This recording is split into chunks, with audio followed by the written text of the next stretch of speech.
Vive l'armée, vive la République, vive nos libérateurs, c'est tout ce que nous entendons. Il est difficile, amis téléspectateurs, de décrire ce mouvement de masse spontané qui salue les membres du comité militaire de redressement national, qui est venu en son temps, qui est venu en son heure, qui est venu à sa minute.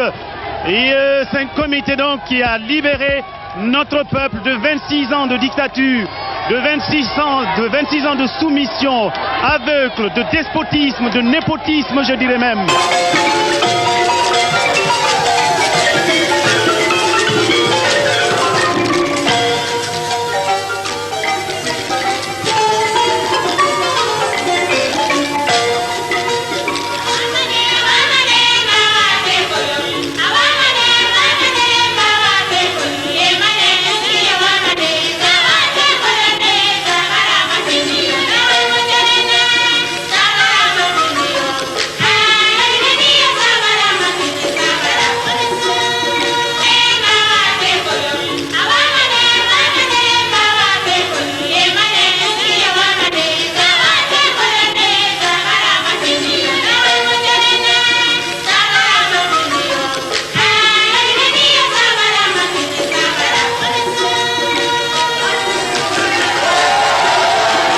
Cette image, avec les pancartes et plusieurs populations, chacun attend son parent qui était arrêté longtemps, qui fait 10 ans, 15 ans là-bas, qui attendait sur la route, parce que les gens ne pouvaient pas rentrer. Il y avait trop de militaires qui barraient sur la route. Certains sont trouvés leurs papas qui sont en prison ou leurs mamans qui sont en prison.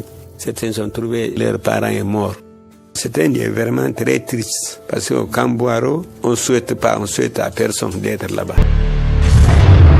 Ce matin-là, comme tous les matins, après avoir écouté RFI à 6h30, qui annonçait qu'un bureau politique allait se réunir au Palais du Peuple pour désigner le successeur du président Sékou Touré, je suis passé sur la radio nationale et il n'y avait aucun signal quasiment. Et à 7 heures, j'ai entendu une musique pas militaire, mais une musique de Rofin, Boloba, qui avait été mise à l'antenne par le directeur technique, Baye Diagne. Et soudain, j'ai entendu une voix qui annonçait le communiqué numéro 1, qui tout à fait au début semblait rendre hommage à l'œuvre du président Sékou Touré. Peuple de Guinée, c'est dans une grande ferveur que tu viens de conduire à sa dernière demeure l'un de tes fils les plus prestigieux, auquel l'Afrique et le monde entier ont tenu à rendre un hommage mérité. Ton armée nationale, qui t'est demeurée toujours fidèle, et qui a toujours partagé ton sort dans la discipline et dans l'abnégation pendant ces 26 années d'un pèlerinage douloureux, a donc décidé de prendre en charge l'administration du pays.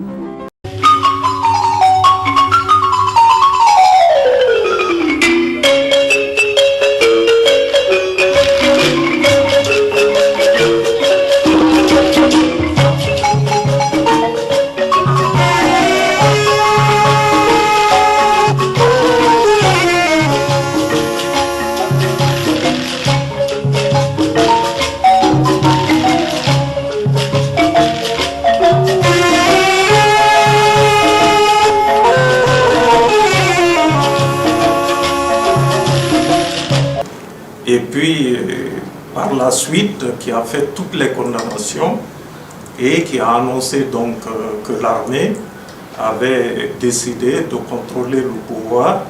Et donc, Issa Condé, qui était jeune reporter aussi, est venu à mon domicile, puis il m'a dit il faut qu'on aille à la radio. Et je lui ai dit non, moi je n'ose pas les militaires, quand ils ont pris le pouvoir, je reste chez moi. Il m'a dit non, moi j'ai le courage, on peut y aller. Donc il m'a encouragé et nous sommes allés à la voie de la révolution qui allait changer de nom probablement dans la journée, les jours suivants. Et arrivé là, comme nous étions jeunes reporters, nous avons été stationnés au rez-de-chaussée. Ça, c'est à Boulbiné. À Boulbiné. Quelques rares journalistes pouvaient accéder au studio, Ansoumane Bangoura, Odilon Théâtre. Et je suis resté là, donc avec tous nos camarades, les rares qui avaient pu se rendre là. Et en même temps, le capitaine Fasciné Touré est arrivé, c'est lui qui avait lu le premier communiqué. Il était venu pour lire un deuxième communiqué. Et il me connaissait déjà à l'université de Cancan. Et il m'a dit, qu'est-ce que tu fais là alors qu'on va libérer les détenus au Camboiro? Cette équipe avait déjà été faite, celle qui devait s'y rendre. Les Mamadi Kondé, Al-Khali Mohamed Keta, Ablaï Sissé Ouad. Et le simple fait que le capitaine Fasciné ait évoqué mon nom, le directeur d'alors, Emmanuel Kati, le doyen, a demandé à ce que je m'embarque. Et nous sommes venus au Camboiro. À la rentrée, on a vu un jeune adjudant-chef qui a tiré 3 coups de pistolet et qui a annoncé « vous êtes libre ». Et nous nous sommes engouffrés dans l'enceinte du camp. Plus tard, je me suis rendu compte que c'était Bagbo Zoumanigui. Qui avait tiré. Oui, qui avait tiré. Et quand nous sommes arrivés là-dedans, nous nous sommes arrêtés pêle-mêle. Et le hasard a voulu que je m'arrête devant la porte de la prison du commandant Kabassan Keta. Et moi, je ne le connaissais pas. Mais dès qu'il est sorti, tous les militaires qui étaient dans la cour se sont rués sur lui et l'ont porté en triomphe. Et plus tard, je me suis rendu compte que c'était le commandant Kabassan Keta. Donc on a découvert toutes les horreurs du Camboiro, des gens qui avaient écrit par leur sang, des gens qui avaient écrit même par des matières fécales. Je regrette, mais permettez que je le dise parce qu'on l'a vécu. Et il y avait beaucoup de malades.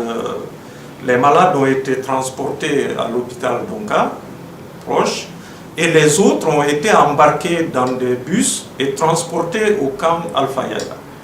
Et c'est là où j'ai découvert pour la première fois les militaires qui venaient de prendre le pouvoir. Et le colonel Lansana Ponte est apparu sur l'escalier et les anciens pensionnaires du Camboiro étaient en bas. Et il leur a dit, vous êtes libres, rentrez chez vous, nous aurons beaucoup de choses à nous dire, mais pour le moment, rentrez voir vos familles. Voilà la journée, et donc nous avons repris chemin sur Boulbiné. Et lorsque nous sommes arrivés à Tementai, c'est là où un de nos techniciens, Moïse, a enregistré Sabara Mafindi, parce que les femmes étaient en train de chanter Sabara Mafindi. Il avait mis une espèce de perche, son micro, et il a enregistré Sabara Mafindi, qui est devenu comme un ode à la liberté dans la journée.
caporal-chef Abdoulaye Bari Opema, photographe au ministère de la Défense nationale en 1984. En avril 1984, j'ai pris cette photo au rassemblement général au camp Alfaya pour les préparations pour libérer les prisonniers de Camp Boiro, décidé par les membres des états-majors des armées. Camp Boiro, on avait les prisonniers là-bas, politique et population. Ces militaires ont été pris sur les éléments qu'on avait préparés pour aller pour les libérations de Camp Boiro, pour ouvrir le Camp Boiro. Il y avait une grande ambiance devant la porte de Camp Boiro, jusqu'à en ville. Parce que les populations étaient sorties massivement sur la route à applaudir. Cette photo devant le bâtiment qu'on disait tête de mort à rentrer de camp. Cet bâtiment, on avait de quoi faire au centre. On mettait les gens au milieu là-bas, on fermait la porte, le soleil tapait sur toi, la pluie tapait. On disait le bâtiment la tête de mort. Jusqu'à maintenant, le bâtiment là existe, mais maintenant, ils ont modernisé le bâtiment maintenant.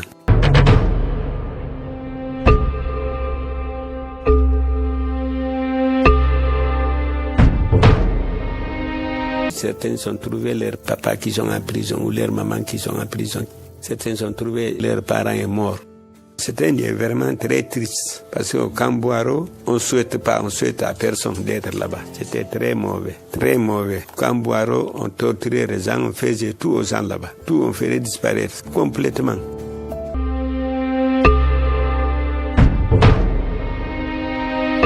Cette photo, c'est les gens qui sont sortis de prison en vrac, qui sortaient de prison. Ils sont sortis en courant. Quand on les dit, vous êtes libérés aujourd'hui, la porte est ouverte.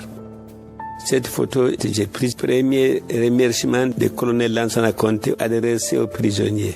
Il disait, maintenant c'est l'armée qui commande, vous êtes libérés aujourd'hui, à partir de l'instant, vous êtes libres, vous n'êtes plus prisonniers.